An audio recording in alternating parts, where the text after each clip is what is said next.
nagkasundo ang employers, manggagawa, na manawagan sa husgado na i-lift ang temporary restraining order ng Branch 152.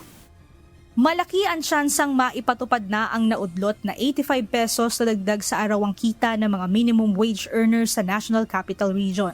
Ito ay matapos makabuo ng desisyon ang mga kiyatawan ng National Tripartite Industrial Peace Council o NTIPC para bumuo ng isang resolusyon na layong iapila sa korte ang pagpapawalang bisa na inilabas na temporary restraining order sa wage increase.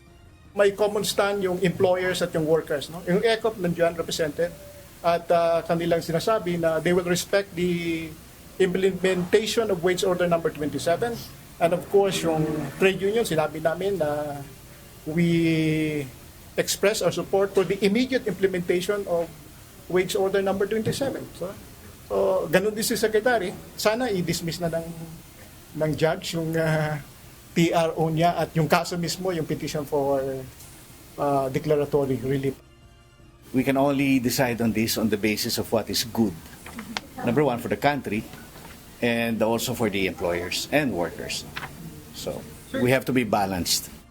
Ang NTIPC ang nagbibigay ng plataporma para sa pamahalaan, grupo ng manggagawa, employer upang talakayin at magrekomenda ng mga patakaran hinggil sa mga usaping may kinalaman sa trabaho at pag-iempleyo.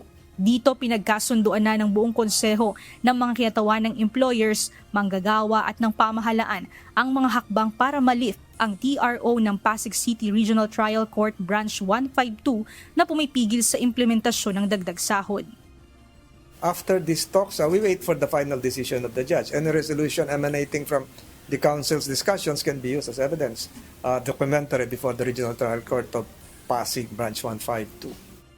Sa ngayon, ayon kay Labor Secretary Tolentino, maaaring gamiting documentary evidence sa korte ang magiging resolusyon na mapagkakasunduan ng Tripartite Council. Samantala, matapos ang pagpupulong ng National Tripartite Council, naniniwala ang employers group na wala nang susunod pang petisyon laban sa 85 pesos daily wage increase. We made sure that if there is an increase, that it should be given. And let's not talk about it anymore. We have other things to do. Mia Alonso, UNTV News and Rescue. Diyos ang aming sandigan, serbisyo publiko ang aming pinahahalagahan.